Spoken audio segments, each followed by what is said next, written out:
अस्सलाम वालेकुम नाज़रीन कराम। मैं सलीम ईवान हूँ और हाज़िर हूँ एक नई वीडियो लेके आपके सामने। नाज़रीन कराम, अजीब से मुल्क में हम रहते हैं। यहाँ पे कोई चीज़ आप जो देख रहे हैं वो चीज़ उस तरह होती नहीं है, उसके बरक्स होती है। इलेक्शन आपने किए, वोट आपने डाले, लेकिन जीत कुछ और लोग रहे हैं। फार्म 45 निकल के आ रहे हैं, उनमें कटेंगे, उनमें रद्द-बदल है। इलेक्शन कमीशन एक इदारा है, वो कहीं और की जो है वो चीज़ें, वो किसी और चक्कर में लगा हुआ है, वो कुछ और लोगों को सपोर्ट कर रहा है। तो ये सूरत हाल बनी हुई है इस मुल्क में, परेशानी और एक अजीबो-गरीब अफरा-तफरी का आलम है। इलेक्शन के बाद होता इस तरह है कि नई गवर्नमेंट आ जाती है, वो लोगों के लिए काम करना शुरू कर देती है।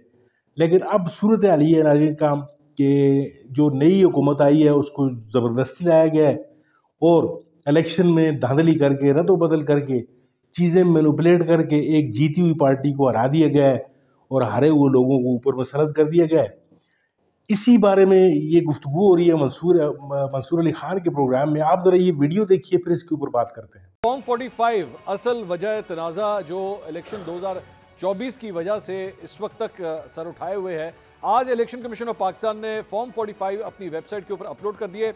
सोचा तो ये गया था कि जैसे ही वो फॉर्म 45 अपलोड करेंगे अब तक जितनी कंट्रोवर्सी है वो ख़त्म हो जाएगी, लेकिन उसके बाद हुआ क्या कि फॉर्म 45 जिस तरह आना शुरू हुए और लोगों ने उसे स्क्रूटनाइज करना शुरू किया तो पता लगा कि इन फॉर्म 45 के अंदर तो बहुत सी गलतियां हैं। मैं चंद गलतियां सिर्फ अगर आपको दिखाना चाहूँ स्क्रीन के ऊपर।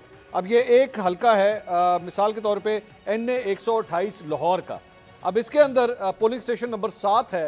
इस हल्के के मुताबिक, इस पोलिंग स्टेशन के मुताबिक तहरीक इंसाफ के पास जो फॉर्म 45 है वो ये क्लेम करते हैं कि यहाँ पे सलमान अकरम राजा साहब को 361 वोट मिले, ओन चौधरी साहब को इस पोलिंग स्टेशन से 93 वोट मिले। लेकिन जो form 45 election commission of Pakistan ने जारी किया है उसके मुताबिक सलमान अकरम राजा के उतने ही वोट रहे 361, लेकिन ओन चौधरी साहब के वोट 93 के बजाय 493 हो गए। अब ये 400 वोटों का फर्क जो है पाकिस्तान तहरीक इंसाफ के फॉर्म 45 और इलेक्शन कमीशन के फॉर्म 45 के अंदर है। इसी तरह हल्का है NA 130, ये नवाज शरीफ साहब का हल्का है लाहौर का, जहां पे वो यास्मीन राशिद के मद्दे मुकाबिल थे। पाकिस्तान तहरीक इंसाफ के मुताबिक जो उनके पास फॉर्म 45 है उसमें डॉक्टर यास्मीन राशिद को 533 वोट मिलते हैं पोलिंग स्टेशन नंबर 116 से, और यहाँ पे नवाज शरीफ साहब को 313 वोट मिलते हैं। लेकिन इलेक्शन कमीशन की जो वेबसाइट है उसमें जो फॉर्म 45 आता है उसमें डॉक्टर यास्मीन राशिद के 533 वोट हैं, लेकिन नवाज शरीफ साहब के जो वोट उसके मुताबिक 313 थे, यहाँ पे 1313 हो जाते हैं। इसी तरह एक और आखिरी हल्का इस्लामाबाद का NA 47, इसका पोलिंग स्टेशन नंबर है 320। यहाँ पे पाकिस्तान तहरीक इंसाफ के रहनुमा थे शुएब शाहीन साहब, आज़ाद हैसियत में इलेक्शन लड़ रहे थे मुस्लिम लीग नून के रहनुमा डॉक्टर तारिक फजल चौधरी के खिलाफ। तहरीक इंसाफ के मुताबिक यहाँ का जो पोलिंग स्टेशन है यहाँ पे शुएब शाहीन साहब ने 330 वोट हासिल किए और तारिक फजल चौधरी साहब ने 116 वोट हासिल किए। लेकिन फॉर्म 45 जो रिलीज होता है इलेक्शन कमीशन की जानिब से उसमें शुएब शाहीन साहब के 330 वोट ही हैं, लेकिन डॉक्टर तारिक फजल चौधरी के जो 116 वोट थे वो 416 वोट हो जाते हैं। तो 300 वोटों का फर्क जो है वो एकदम यहाँ पे आता है। ये आपस में जो तजाद नजर आ रहा है।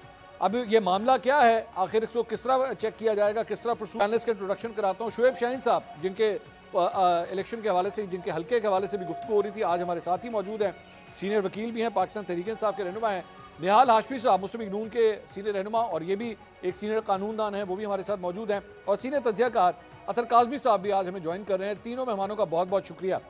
शुएब शाहीन साहब, ये हमारी रिसर्च टीम जो है, वैसे तो और भी मुख्तलिफ हल्के उन्होंने निकाले हुए हैं, लेकिन पर्टिकुलरली ये मैं आपके हल्के का एक फॉर्म मैं डिस्कस कर रहा था। आपने दीगर फॉर्म्स भी चेक किए हैं कि टोटल कितने पोलिंग स्टेशन हैं और उन फॉर्म्स की क्या सूरत हाल है? सर वो हमने डाउनलोड करके हमारी टीमें बैठी हुई हैं। मसलन एक मैं आपको जो एक आपने दिखा दिया, दूसरा पोना फ़कीरा का ये पोलिंग स्टेशन नंबर था 257। इसमें जो असल है उसमें उनके हैं जो वोट उनको हैं वो तारिक फजल के हैं 128 जी। उसको बढ़ाकर टेम्परिंग करके, एक चीज़ और है, टेम्परिंग करके उसको 328 कर दिया गया। अच्छा। जबकि असल में है उसमें 128। ठीक है। इसी तरह उनको जिताएगा। इसी तरह एक और हल्का है जिसमें उसका पोलिंग स्टेशन का उसमें उसके वोट बनते हैं 250 तारिक फजल के, जो ओरिजिनल में है, मेरे पास मौजूद हैं। 250 को टेम्परिंग करके उसको 450 कर दिया गया। वो होता है जो फॉर्म 45 होता है। नहीं। उसके मुताबिक मेरे वोट बनते हैं तकरीबन 1,05,000। मैं अर्ज कर रहा हूँ, अच्छा, चलें। मेरे बनते हैं 1,05,000, उसके बनते हैं 51,000। अच्छा, ठीक अब जो फॉर्म 47 को जो फोर्जरी करके चेंज किया गया, उसके मुताबिक मेरा वोट कम करके तकरीबन 87,000 लाया गया। ठीक है। और उसका वोट बढ़ाया गया 1,01,000 पे। अच्छा, तो 50,000 वोट उसका बढ़ाया गया और 18,000 मेरा वोट कम। अब यहाँ पे, हाँ, यहीं पे उन्होंने फॉर्म 47 किया, फॉर्म 47। मैं समझ गया। अब यहीं पे अब जब आप इसको अगर चैलेंज कर रहे हैं, ये ट्रिब्यूनल में गए हुए हैं, तो वहां पे कह दिया जाता है अच्छा भाईजान काउंटिंग कर लें, और वहां पे डॉक्टर तारिक फजल चौधरी के अगर 1,01,000 vote according to the form 47 निकल आए तो फिर क्या होगा? नहीं, देखें, वो वोटों की तरफ तो बाद में सेकेंडरी चीज है ना। सिंपल बात है, वो फॉर्म 45 जिसको ऑथेंटिसिटी हासिल है, वो उसके मुताबिक आगे चलना है।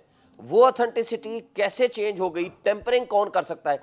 टेम्परिंग अगर किसी एक कागज पे साबित हो जाए, हाँ। वो 468, 420, 471 का पर्चा होता है। ठीक है। कोई शख्स भी टेम्परिंग करेगा किसी एक डॉक्यूमेंट के ऊपर, किसी ऑफिशियल डॉक्यूमेंट के ऊपर, हाँ वो रिटर्निंग अफसर हो, हाँ उसका अमला हो, हाँ वो तारिक फजल चौधरी हो। आपने वीडियो मुलाहिजा की,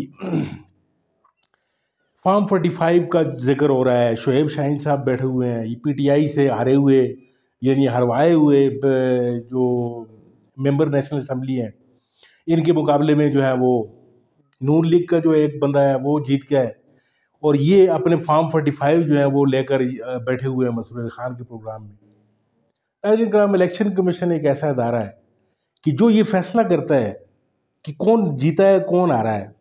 अब इलेक्शन कमीशन ही अगर अपनी जो फ़राइज़ मनसबी है वो अदा करना छोड़ दे और कुछ लोगों के साथ मिल जाए जो हारे हुए हों, उनको जिता दे, तो नाज़रीन करम आप मुझे बता दें कि वो मुल्क क्या खाक तरक्की करेगा।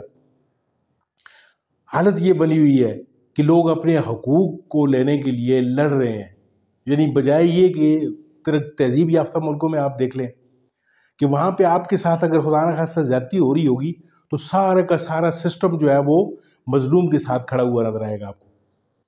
यहाँ पे बाबा आदम निराला है, यहाँ पे जो मजलूम जो है उसको और मारते हैं सारे मिलके, और जितने भी ताकतवर लोग होते हैं वो सब के सब एक जगह इकट्ठे हो जाते हैं और अपनी मर्जी से जो उनका जी चाहता है वो करते हैं। तो नाज़रीन काम इस तरीके से जो है वो मुल्क नहीं चला करते, परेशानियां मजीद बढ़ जाती हैं, हालात जो है वो दगरगू होते चले जाते हैं। तो अब देख लें सूरत हाल जो है, अब इस मुल्क को हम 2024 और 25 में हम तरक्की की शाहराहों पर कैसे गामजन करेंगे। ऊपर सर पे चोर बैठे हुए होंगे, चले जो भी है उनको अदालतों ने माफ़ कर दिया, लेकिन अब ये जो रिसेंटली ये जो चोरी इन्होंने की, इलेक्शन में चोरी की है, तब इस चोरी का इनसे कौन हिसाब लेगा। सुप्रीम कोर्ट है वो सब कंप्रोमाइज्ड हैं, जो हमारे अस्करी इदारे हैं, जो हमारी इस्टेब्लिशमेंट है वो अपना अलग जो है वो एक तरफ चीज़ों को लेकर जा रही है, यानी पूरे इस मुल्क में यानी ऐसा कुछ चीज़ होती हुई नज़र नहीं आ रही कि जिससे इस मुल्क का पता चले कि इस मुल्क को हमने किसी पटड़ी की तरफ लेके जाना है। एक इस तरफ जा रहा है, दूसरा दूसरी तरफ जा रहा है। जी का दुआ कीजिए, अल्लाह करे हमारा जो है ये सिस्टम शायद कभी ठीक भी हो जाए। मिलते हैं आपके साथ किसी और वीडियो में किसी और मौजू के साथ। अपना बहुत सारा ख्याल रखिएगा, अपने इस चैनल का भी।